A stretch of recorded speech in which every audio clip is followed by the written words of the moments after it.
Welcome back to the show. We're joined by former United and Oldham striker Andy Ritchie, and alongside Andy, John Richardson from the Sunday Express. Don't forget, though, if you want to drop us a line with your point of view, today at channelm.co.uk. And if only we could broadcast the bits that go out during the breaks. Ian.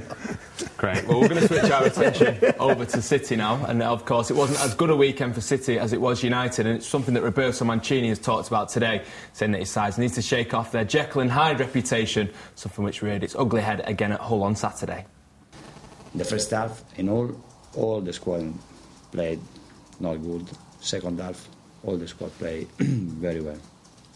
And if we have that mentality, the second half, we can change. But if we can improve only if we work better, I think that is possible. But when I recover Vincent, I hope for Tuesday or Saturday, Lescott, Bridge, 100%.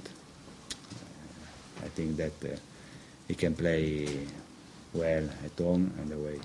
Well, that was Roberto Mancini talking about the defeat at Hull. We'd love to hear from you as well. We've got some emails here. It's today at channelm.co.uk if you want to get in touch. Got one here from Catterick Blue saying none of you have deserved your wages in the last 2 weeks. He's talking about the City players, not me and you, Jimmy. Mr Mancini, your tactics, sure. In the last 2 games have been shocking, bit too defensive. On to Timmy from Manchester as well. He's saying, here we go again, thinking about getting into Europe, achieving this or that. All that matters is the next game. Can City never focus on this instead of promising how far they're going to get into Europe or breaking into the top 4? Now, John, nobody says you can put a team together in 2 minutes. Having said that, City against Hull on Saturday, in patches, were poor. They weren't just ordinary, they were poor. Success is about continuity, stability. And as far as I'm concerned, Jimmy, they lost that when they sacked Mark Hughes. I thought everything was in place. I thought the owners were sensible. They're going to leave the right people to get on with the job. They sacked Mark Hughes. It's a different ball game now. Roberto Mancini, what's he lost? He's lost 3 games now, so do they sack him? You know, I think this is the problem. There's no safety net now there. You know, with City, and I think this is going to be shown now in some of the games coming up, because there's this expectation surrounding them. You know, they can't afford to lose games now, and it's not just the local press looking at them; it's the national press now. They're in a goldfish bowl, and it's going to be harder and harder for them. And for me, they've brought this upon themselves by the ludicrous sacking, in my view, of Mark Hughes. Right, well, we'll talk about players in a minute, Andy, but can I just talk about the timescale of expectation? When you have got the sort of money City have, you can change things very quickly, but the expectation goes with it that everything should happen today.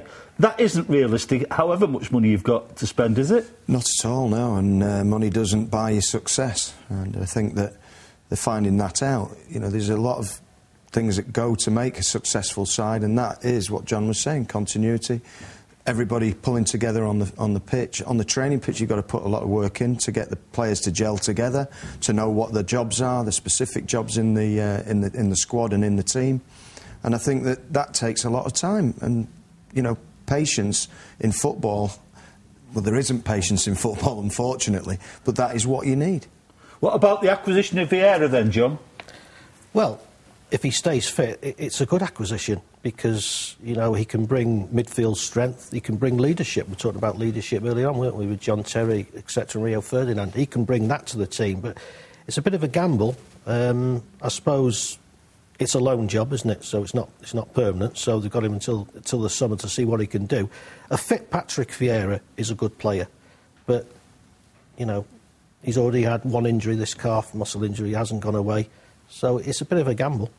Andy, let me ask you about a story that was in one of the papers yesterday, that City are contemplating offloading Stephen Ireland. Now, as a punter, I look at that and think, well, Vieira, Barry, De Jong, all top-rated international players, but there's not a lot of guile in that 3, which I always thought was what Stephen Ireland brought to the mix. As a pundit rather than a punter, what is your view on the possible letting go of Stephen Ireland? Well, it astounds me, really, because, you know, last season he was probably the best player. He started off this season, was still playing very well, and he's just been left out the side, and it seems strange to me when you leave one of your better players out the side.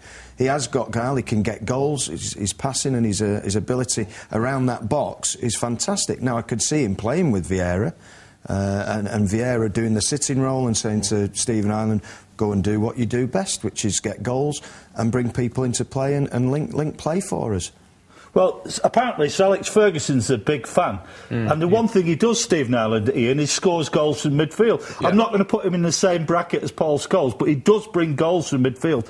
And with all the best will in the world, you're never going to get a hatful of De Jong, are you? No, that's true. I think another thing with Stephen Ireland is he's come through the ranks at City. I think that's something that City shouldn't lose, really. It's been part of United's success over their most successful period in the history, that it's been players coming through the ranks that have kept this core as well. And there is a danger, obviously, with City having all the money in the world, that they could lose that. I mean, John, do you think that's something that they need to keep, sort of the academy links? Absolutely. You've got to have that heartbeat, haven't you? And people like Stephen Ireland give that.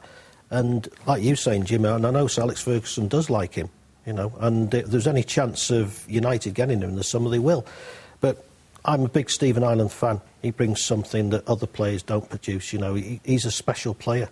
When you're looking for that spark in a game, he produces it, and I'd be very surprised if City let him go.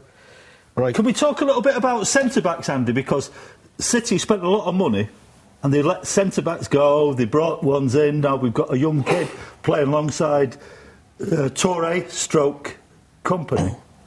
How essential in terms of getting some kind of settled pattern together is getting that centre-back pairing sorted and nailed on? I don't like talking about centre-backs. They used to kick me. So you're a centre-forward, don't be a girl.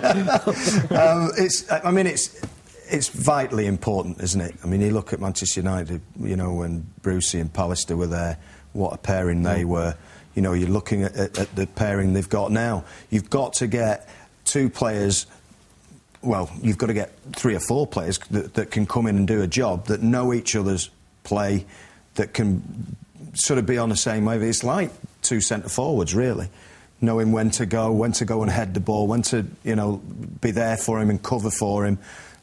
It's vitally important. I mean, George Graham used to do it. Yeah. That was him. Get his centre-backs and his back four. The rest will take care of itself. Because you don't tend to rotate centre-backs, do you? Yeah, that tends to be the rock on which everything else... They spent a lot of money, didn't they, on Les Scott and Toure? I mean, I know, we've got injuries, but isn't that the two that are supposed to be the main men?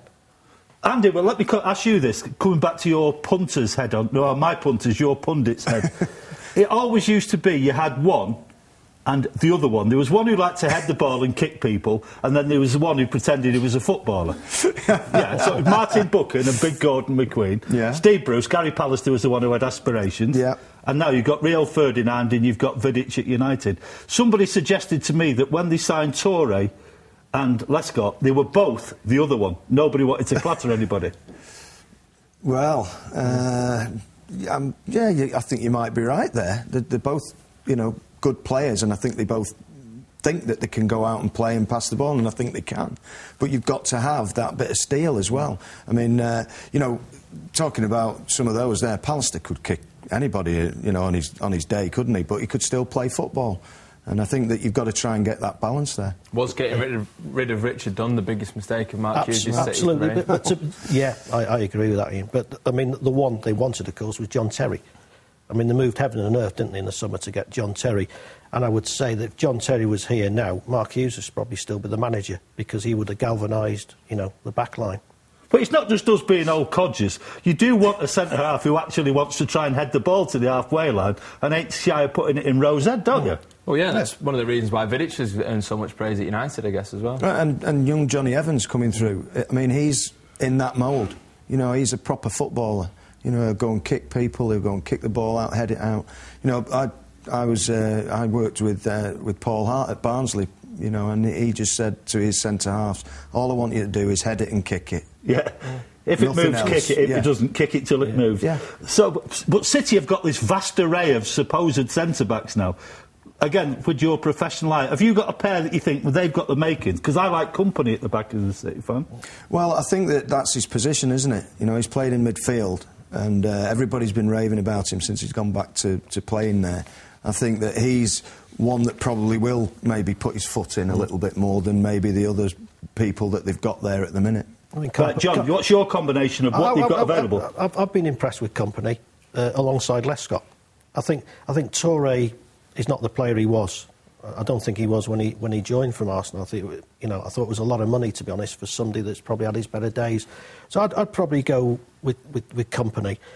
But what about Micah Richards? I mean, I still think there's a chance that he might come again. You know, I think the penny has dropped with Micah. You know, he's had a bad year or so. I think he's coming back. There was interest from Spurs in January.